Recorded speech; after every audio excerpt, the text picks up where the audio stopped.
Je m'appelle Anne Verdier, je suis céramiste depuis 2006 et je travaille à 1 heure de Lyon. Donc c'est important parce que le lieu de l'atelier, c'est vraiment un lieu de genèse des œuvres, enfin des sculptures.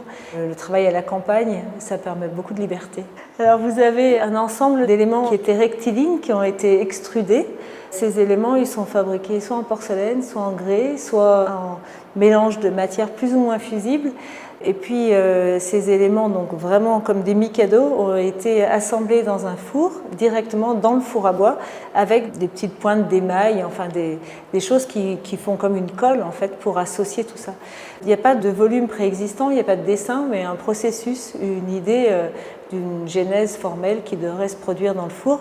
Et donc c'est voilà, une cuisson qui dure un bon moment, 24 heures, cuisson au bois, et quand on ouvre le four, c'est assez fou. Enfin, on est devant quelque chose de très chaotique. Tout semble avoir disparu et s'est écroulé. Cet élément était au fond du four et donc elle a été extraite avec une baramine. Finalement, il y a une forme d'organisation du chaos qui surgit.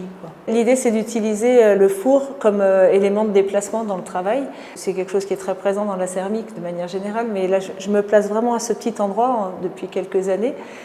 Les matières que je choisis sont travaillées de manière assez cartésienne, avec des émaux très précis, tout ça. Mais la manière dont les choses vont fondre, ça m'échappe totalement. Et donc, ça va générer une forme relativement chaotique qui m'échappe. Après, je regarde ce chaos et c'est là que je me réapproprie les choses. Donc, je reprends des décisions à ce moment-là. Il y a toute une partie de mon travail qui a comme point de départ un élément préexistant, comme des sanitaires, comme des briques, des choses comme ça. Mais dans cette famille de pièces, ce sont que des éléments que j'ai façonnés, des matières premières en fait, que j'ai préparées. Donc la qualité des porcelaines, la qualité des émaux, enfin, c'est très simple, c'est de la céramique. Il y a beaucoup d'émail, beaucoup de céladon par exemple. Et le céladon, il est chargé d'histoire, c'est un émail qui est très codé, enfin oui, qui est lourd d'un passé magnifique. Et à la fois, moi, je l'utilise comme matière première, pas uniquement comme surface, mais comme un élément qui participe à la structure de la pièce.